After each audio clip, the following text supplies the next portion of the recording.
the Write It Right podcast. I am your host, Alyssa Kassan, and joining us tonight, we have Professor Shiva Butcher, Ms. Chanel Chumley, and Ms. Shanice Daly, who are all faculty at the University of the West Indies. We also have Study James, who is currently enrolled in the English for Academic Purposes course at U. Welcome everyone. How is everyone doing today? Good night. I'm excited to be here to learn how I can develop my writing skills. Good night. It's always a pleasure for me to be able to share my knowledge of academic writing. Good night, everyone. Thanks for having me. I am looking forward to this discussion. Good night, everyone. Being able to produce academic writing requires skills that need to be practiced. I believe that this session tonight will be of benefit not only to study, but to everyone who is listening. Lovely. Expository writing is crucial for university-level written communication because it empowers learners to adequately convey ideas that have been verified by evidence, effectively structured, critically examined, and skillfully conveyed, among many other characteristics. For tonight's episode, we will focus on how you should formulate a formal topic-to-sentence outline, and we will also be sharing tips on how to effectively develop your essays. But before I move forward, Study, I must ask, how do you feel about your writing? Well, I am confident that I have learned a lot from my English for Academic Purposes course over the past 8 weeks, and I believe that I have produced quality work. However, I am always open to feedback on areas of improvement. All right, wonderful. Prior to this session, Study would have produced a formal topic-to-sentence outline on the topic, explain 3 main steps of the process of integrating life skills in a name, setting, or practice. And so tonight, we are going to be critiquing his work and providing him with tips to strengthen his writing skills. Let's have a look at his draft. So Study, tell us, what method of expository writing did you choose for your essay? Based on what I have written so far, I chose the cause and effect expository method because I wanted to outline the process of integrating life skills in the classroom. Well, Study, looking at your work, you're actually explaining the process of how to integrate life skills in the classroom, which actually brings out the process analysis expository method and not the cause and effect expository method. I agree with you, Shanice. If Study was writing about the effects of integrating life skills into the classroom, then the cause and effect expository method would have been the way to go. However, he has clearly outlined the process of integrating life skills in the classroom, which is the process analysis expository method. Right. The use of the word steps in the topic indicates the language for the process analysis method, and so this method should be employed for the essay. Well, I must admit that I did not fully understand the methods. But based on the explanations given, I now have a better understanding. So thank you.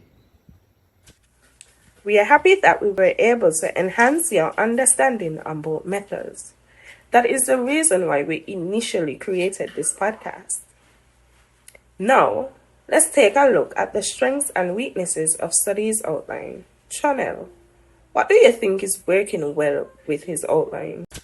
Well, honestly, I must commend the Study for the use of the language in the first, second, and third in his topic sentences. The words align with the dragon for the process analysis method. Also, I think that the topic sentences help effectively introduce the main ideas, and his subpoints are clear and well organized. Well done, Study. Thank you, Chanel, for your commentary. So let's ask Professor Butcher to highlight the weaknesses of the outline. Firstly, Study, your topic needed to indicate that you will be discussing the process of integrating life skills in the classroom and not just the integration of the life skills. Secondly, your thesis statement needs to be more formal. You should avoid using words such as easy, which suggests a personal opinion. Remember, you are enrolled in an academic writing course. It is important to maintain a formal tone. So if I may ask, what are some recommendations that you suggest to strengthen my formal two-topic sentence outline?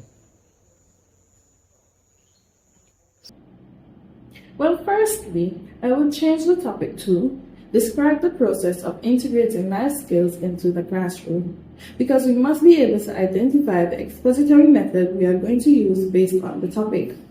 When one reads the first 3 words of the topic, one will automatically know that the process and analysis expository method should be employed. Sorry, I recommend that you tweak the structure of your thesis statement so that it flows smoothly. For example, you can reword by saying, the process of integrating life skills into the classroom begins with identifying the problem relevant to the life skills. Then, the identification of the life skills are required, followed by embedding the life skills into the curriculum. This thesis statement is concise. It has a logical flow. It utilizes the jargon of the method and it effectively introduces the main ideas to be further discussed in the essay. Yes, I second that notion. Phew! I think this episode may be my favorite session so far. I am loving this discussion. Very informative. Let's give a round of applause for our panelists. All right, moving right along. So now that we've perfected Sadi's formal topic to sentence outline, how do you guys suggest he should structure his introductory paragraph? Because he still has to write the essay. So what tips can we give him? Okay, so the introductory paragraph begins the essay. So it is important that you catch the reader's attention. You can provide a brief overview of the area of focus, which in this case will be the process of integrating life skills in the classroom. The information you present can be in the form of facts or background information. However, the information presented must be to establish the importance of your topic.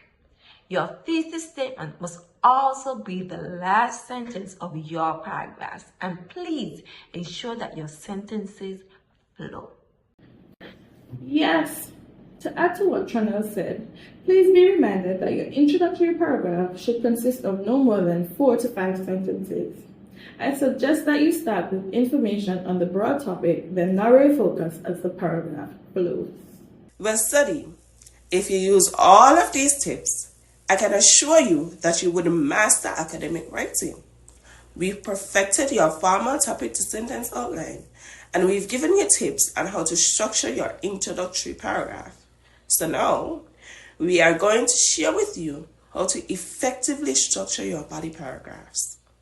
When it comes to structuring the body paragraphs of the essay, it is said that tease makes writing easier. Professor Butcher, for the benefit of those who may not know what tease is, can you share more on this, please? Yes, it will be my pleasure. The tease approach provides a strategic and logical outline on how you should structure a strong body paragraph. The T represents the topic sentence. The topic sentence introduces the main idea to be further discussed within the paragraph. This sentence should be the same sentence provided in your formal topic to sentence outline. The first E represents an explanation. In this sentence, you would explain your topic sentence or the main point. The second and third E represent examples and evidence. For these sentences, you will employ the use of examples or evidence to support your main idea. If you are going to use sources, they must be credible and relevant. The S represents the summary or significant sentence. The purpose of this sentence is to summarize your paragraph. Your sentence should state the relationship between the main idea, the examples, and evidence you presented. Once you use this method for developing your body paragraphs, I'm 100% certain that your work would have a coherent flow. Professor, I must thank you for giving such an in-depth explanation of tease. I'll be sure to utilize this when I'm writing my essays. Wonderful, wonderful. We are almost at the end of our session for tonight. But before we end, we must talk about the concluding paragraph. Chanel, how should one structure the concluding paragraph? Well, when writing your concluding paragraph, you should begin by restating the thesis statement, but putting it in your own words. Then the next step would be to emphasize the main points that was mentioned in the body paragraphs, and then you can bring your discussion to a close. Also, please ensure to avoid redundancy and do not make any recommendations or suggestions. Also, please do not use the word in conclusion or to conclude, because we want to ensure our work reflects academic writing. Thank you, Chanel, for the brief overview on the conclusion. I hope that we've helped at least one person today better understand how you should structure the different paragraphs of their essay. Study, how did you find tonight's session? Honestly, this session has given me a deeper understanding of structuring my essay. Thank you all for having me, and I must say thank you to all the panelists, Professor Butcher, Ms. Chumney and Ms. Daly. Your words have not gone on deaf ears, and so I will try my best to use your tips and suggestions for my essays going forward. It was always a pleasure here today. Thank you again. We love to hear that, Study. We did enjoy your presence today. It is much appreciated. I do admire your willingness to learn, and I wish you all the best in your academic journey. I also want to thank our esteemed panelists. I think you all did an amazing job on structuring and developing a formal essay. Let's give Professor Butcher, Chanel, and Shanice a round of applause for a job well done. Tonight's discussion has been informative, and I'm optimistic that everyone logged on has developed a more thorough comprehension of expository writing and what it entails. Sadi, I acknowledge your dedication to develop your skills in writing, and I encourage you to keep enhancing these skills. Bear in mind that writing is a process, and with practice, you will master it. Thank you for affording me this opportunity to be on the show. You've made outstanding improvements tonight, Sunny, and I'm anxious to see how you will be using these techniques in your essay. To all of our listeners, keep in mind that analytical thinking, clarity, and structure are the foundations of excellent academic writing. Continue to practice and don't be scared to seek criticism. Thank you for listening.